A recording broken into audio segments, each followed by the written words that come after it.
존경하는 서울특별시 시민 여러분, 안녕하십니까? 저는 나라에 돈이 없는 것이 아니라 도둑놈이 많다고 주장한 허경영입니다. 제가 이번에 서울특별시장 선거에 국가혁명당 서울시장 후보 기호 7번 허경영으로 출마하였습니다.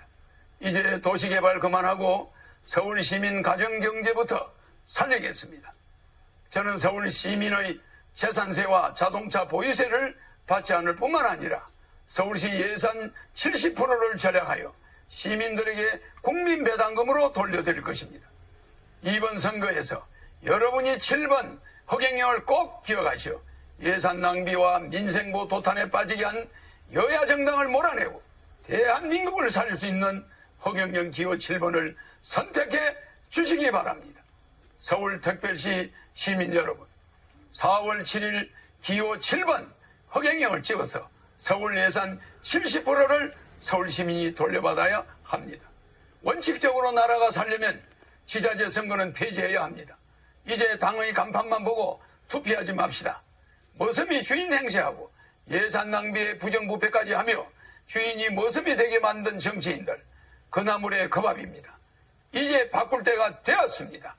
이제 허경영으로 물갈이해야 합니다. 투표 잘못해서 망해가는 나라가 대한민국입니다. 지역싸움 그만하고 이제 33년 전에 주장한 3.3 정책을 만든 허경영으로 나라 바로 세워야 합니다. 국가와 정치인이 낭비한 예산을 국민배당금으로 18세 이상 종신토록 매월 150만 원까지 지급하여 모든 국민이 중산층이 되도록 하겠습니다. 중산층과 서민들을 길바닥으로 내몰고 부익부 빈익빈으로 국가 경제를 망친 거대 기성정당들은 이번에는 반드시 심판해야 합니다. 여러분이 힘을 낼 수 있습니다. 만약에 이번에도 옛날처럼 거대 정당들만 찍는다면 과도한 개발 사업과 예산 낭비, 선심성 공약 등으로 가계 경제 파탄은 불보듯 뻔합니다. 세금 과다 징수 문제 또한 더욱 악화될 것입니다. 부동산 보유세인 재산세를 왜 받습니까? 가만히 있는 집에 재산세를 받는 것은 거래가 있는 곳에만 세금이 있다는 조세 원칙에 위배되는 것입니다. 자동차 보유세를 받는다면 냉장고 세탁기에도 보유세를 받아야 합니까? 대한민국 역사에 기록될 기호 7번 국가혁명당 허경영은 서울시민 여러분을 살리기 위한 유일한 해결 정책으로 첫째, 서울특별시 전체 예산 70%를 절약하여 절약한 예산만큼 서울시민분들에게 최고 150만 원까지 국민배당금으로 돌려드리겠습니다. 저는 서울특별시장으로 당선이 된다면 후보들 중 유일하게 무보수로 일을 할 것이므로 서울시민분들께 약속드리며 공무를 처리하는 비용인 판공비도 자비로 부담하겠습니다. 대한민국의 총자산은 7경 정도입니다. 대한민국을 주식회사 개념으로 바꾸어 생각해 본다면 국민들은 주주이고 국민 1인이 국가에 14억 원의 돈을 맡긴 주주입니다. 국가에서 1인당 매월 150만 원의 배당금을 받아야 할 권리가 있는 것이 당연합니다. 서울시장이 되면 서울시 예산 50조의 70%를 아껴 서울시민에게 돌려드리는 시범을 보이겠습니다. 둘째, 부동산 자동차에 대한 부당한 세금 징수인 보유세인 재산세와 자동차세를 폐지하겠습니다. 부동산 구입 시 취득세, 처분 시 양도세를 내는데 추가로 서울특별시에 재산세라는 보유세를 내는 제도는 잘못된 제도이므로 폐지토록 하겠습니다. 부동산을 구입할 때 취득세를 내고 팔 때 인상된 만큼 양도세를 내는데 살고 있는 집에 또 세금을 내라는 것은 내가 구입한 집인데 월세 사는 것과 다름이 없는 것이 되므로 반드시 폐지하도록 노력하겠습니다.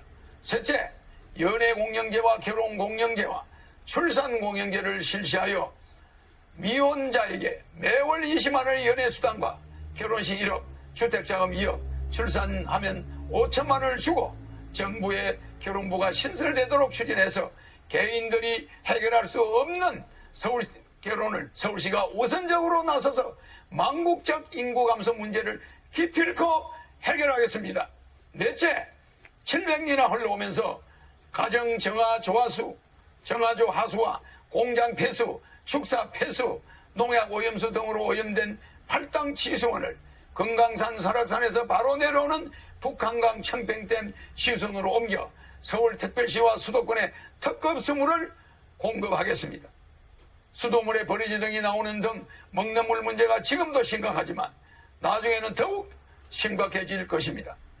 오염된 팔당댐에서 북한강 수계 청평댐의 깨끗한 치수원으로 바꾸겠습니다. 미국 뉴욕에서 허드슨 강에서 로키 산맥으로 수원지를 150km나 옮겨서 시민들에게 깨끗한 물을 공급하고 있습니다. 서울특별시의 선심성 예산과 전시행정을 즉시 중단하여 필수사항만 집행토록 지시하겠습니다. 더 이상 보도블록을 다시 하거나 공원 만들기 사업 등 여러분이 원치 않는 불필요한 예산 낭비를 중지할 것입니다.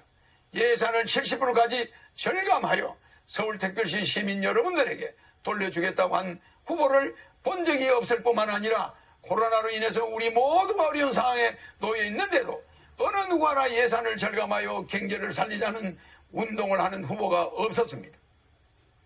사랑하는 서울 시민 여러분, 저희 이름이 허락할 허 서울경 편안할 영입니다. 예정된 서울시장 후보입니다. 정치인들이 서울시장을 하는 한 나라는 부정부패가 난무할 수밖에 없습니다. 이제 정치인이 아닌 허경영이 대안입니다. 사랑하는 서울시민 여러분, 33년 전에 만든 저희 삼삼공약이 왜 정치인들이 표절하겠습니까? 33년 전에 만든 저희 삼삼정책이 왜 이 시대에 적중하는 시대를 내다본 공약이겠습니까? 이제 저는 33년 전에 우리나라의 인구 절벽을 내다보았습니다. 그래서 결혼 장려 정책을 서두르지 않으면 인구 절벽으로 우리나라가 없어질 수 있다는 것을 내다보았습니다. 미래를 내다볼 줄 아는 정치인이 이 땅에 나타나야 합니다. 한민족이 세계를 향해 뻗어나가 세계 통일까지 이뤄낼 강력한 구심력이 있는 지도자가 한반도에서 나와야만 합니다. 2019년 8월 15일 일산 킨텍스에서 제가 국가혁명당을 창당했습니다. 그 후 4월에 치러진 국회의원 선거에서 비례대표를 포함해서 255명의 국회의원을 출마시켰으며 그중 77명의 여성 후보를 출마시킴으로써 중앙선관위에서 8억 원 정도의 여성 후보 출마에 대한 보조금을 선관위로부터 받았습니다. 여성 국회의원 후보를 진출 전체 출마자 중 가장 많이 출마시킨 것 또한 한국 정당 사상 처음이었고, 그로 인해 선관위로부터 8억 정도의 보조금을 받은 것도 한국 정당 사상 처음입니다. 창당 8개월 만에 치러진 국회의원 선거에서 비례대표를 포함하여 전국 골고루 255명의 국회의원을 출마시킨 것도 한국 정당 사상 처음이었으며, 창당과 동시에 허경영 당대표를 제20대 대통령으로 만장일치로 선출한 것 또한 한국 정당 사상 초유의 일이었습니다. 이 국가혁명당이 이번 서울특별시장 선거에 이어 20대 대통령 선거에까지 놀라운 도약을 하여 대한민국 정치사에 놀라운 혁명의 변화를 보여드리겠습니다. 코로나19로 인한 경제 파탄으로 지치고 힘드시지만 이젠 사람답게 살 수 있는 세상을 만들어 주겠습니다. 현명한 선택을 하십시오. 허경영 후보의 공약을 생각해 보시고 이제는 투표의 혁명이 일어나야 할 때인 것입니다. 서울특별시민 여러분, 기호 7번 국가혁명당 허경영 후보를 선택해 주시면 다음 이 나라의 큰 일꾼이 되겠습니다. 감사합니다.